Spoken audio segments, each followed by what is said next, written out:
hello everyone welcome to Devanjali cooking सांग माने आज मु अंडार गोटे पूरा जबरदस्त रेसिपी शेयर करी जहाँ आप रुटी गरम भात सबुथ खाई पारे पूरा मसलादार रेसिपी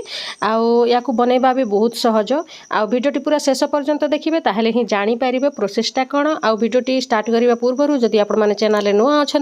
एवं चैनल को सब्सक्राइब कर दिंतु पर आपण मैंने भूली जाए और पलैबे चलते ताहले स्टार्ट करवा देखिपुंट केते पूरा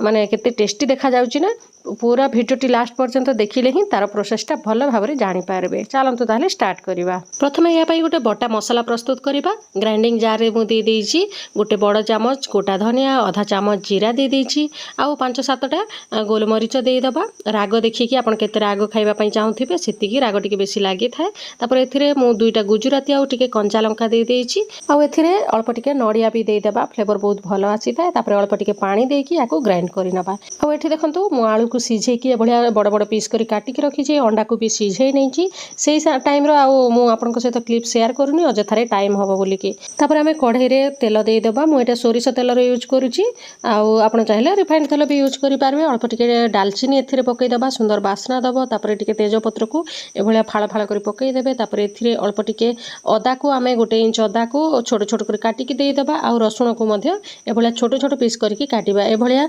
काटिकी देले तार फ्लेवरटा गोटे अलग आसी थाए आपण बटा जमारू देबेनी एभलिया काटिकी किंबा छेचिकी आपण देबे तापर टिके भाजी हला परे आमे एथिरे देदेबा कटा पियाज को भी पूरा छोट छोट कर काटिकी देबे आउ याकू पूरा नाली पड़िबा पर्यंत आमे भाजी नबा जेते भल भाव में पियाज आउ ए रसुण अदा भाजी हबो सेतिकी हमर मसालार टेस्टटा भल दबो देखि पारुथिबे भल से भाजी हे गलानी आउ एबे आमे जो बाटिकी रखिथिले नडिया धनिया जीरा रो मसलाटा बटा मसला ताकू एथिरे देई दबा आउ अल्प टिके पानी भी देई दबा भल से एटा सिझी जीवना मसला भाजी हबा पई आउ फ्लेम को मीडियम रखिबे बेसी लो करिवेनी कि हाई करिवेनी मीडियम फ्लेम रे आमे जदि मसला को भाजीबा ताहले भल भाव में भाजी हबो मसला रो तेल भी ठीक रे छाड़ीबो तापर आमे या ऊपर किछि गुंड मसला ऐड करबा जेमिति कि मु टिके हळदी गुंड देई देइछि तापर लंका गुंड देई देइछि एबे आमे किछि समय याको आउरी भाजीबा सेमति आमे जीरा आउ धनिया को बाटी छ ना सेति पय आउ मु जीरा धनिया गुंड आउ दउनी तापर एथरे स्वाद अनुसार लूण देई देबा लूणटा देई देले शीघ्र मसलाटा भाजी हे जाई थाए सेति पय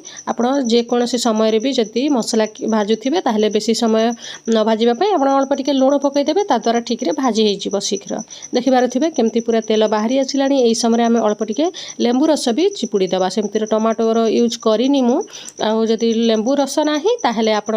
टिके आमचूर पाउडर भी देई देबे किबा स्किप भी करि परिबे टमाटो न पकइले भी किछि असुविधा नाही देखि पारुथिबे भल रे हमर मसालाटा भाजी हे गलानी आ आमे एबे फ्लेम को पूरा लो करि दबा आ एथिरे देई दबा गोटे छोट ग्लास रे गरम पानी एइथिपई देबा जेहेतु हमर मसलाटा पूरा भाजी हो जाइछि जदि आपण ठंडा पानी देबे तार मसलार टेस्टटा पूरा कमी जाई थाए सेइथिपई गरम पानी ही यूज करिवे आ बेसी भी पानी देबेनी काहेकि ना बेसी झोल हेले भी टिके ठीक लागेनी आ एबे आमे सिझेई के रखिथिबा आलू को आ अंडा को एथिरे देई दबा आपण चाहिले आलू को स्किप भी करि पारिबे किबा खाली आलू रे भी एभलिया रेसिपी बनै पारिबे किबा खाली अंडा रे भी एभलिया मसला देकी एमती बनै पारिबे बहुत भल लागि थाए खाली आलू रे भी जदि आपण आलू तरकारी करिबा पई चाहूथिबे ए मसला देकी भी आलू तरकारी करि पारिबे तापर एथिरे टिके धनिया पत्र देकी आमे 2 मिनिट पई जस्ट घोड़ै नबा फ्लेम को पूरा लो रखिबा नहले झोलटा पूरा अंटी जिवो सेइथि पई सांग माने एभलिया थरे निहाती बनै की खाइबे आउ कमेंट करबा पई जमारे भूलिबेनी किबा आगर आपण एभलिया खाइचंती जदि मते निहाती कमेंट करिवे